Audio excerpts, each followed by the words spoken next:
আজ আবার একটা মিনি রেসিপি নিয়ে চলে এসেছি। আজ বানাবো আলু কাবলি। তার জন্য প্রথমেই টক দইটাকে বিট নুন আর চাট মশলা দিয়ে ফেটিয়ে রেখে দিয়েছি। তারপর সিদ্ধ আলুগুলোর মধ্যে বিট নুন, চাট মশলা, পেঁয়াজ কুচি, লঙ্কা কুচি, গাজর কুচি, শসা কুচি আর সামান্য পরিমাণ তেঁতুলের জল দিয়ে ভালো করে মেখে নেব, ঠিক যেমন আলু কাবলির আলু মাখায়। তারপর একটা প্লেটে আলু কাবলি আর তার মধ্যে দিতে হবে ফেটানো দইটা আর একটু টক জল। তোমরা চাইলে তেঁতুলের চাটনিও দিতে পারো। আর তারপর দিতে হবে শসা কুচি, পেঁয়াজ কুচি, গাজর কুচি আর লঙ্কাটা একবার দিয়েছিলাম বলে অ্যাভয়েড করেছি। আর তারপরে দিয়েছি তোমার সেও ভাজা আর কয়েকটা ফুচকাকে ভেঙে এভাবে দিয়ে দিয়েছি। আর একটা পাঁপড়ও দিয়ে দিয়েছিলাম যাতে বেশি ক্রাঞ্চি হয় সেই জন্য। দইটা ফেটানোর সময় অবশ্যই একটু টেস্টের পরিমাণ অনুযায়ী চিনিটা দিও, আমি এটা বলতে ভুলে গেছিলাম তাই লাস্টে বলে দিলাম।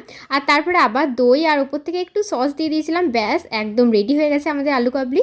বাড়িতে বানালে যেরকম পরিমাণটা বেশি হয় সেরকম খেতেও কিন্তু অনেকটাই টেস্টি হয় বাজারের তুলনায়। আজকে মিনি রেসিপিটা এতটাই ভালো লাগলো অবশ্যই লাইক করো আর চ্যানেলটাকে সাবস্ক্রাইব করে যেতে কিন্তু একদম ভুলো না। আবার দেখাবো অন্য ভিডিওতে।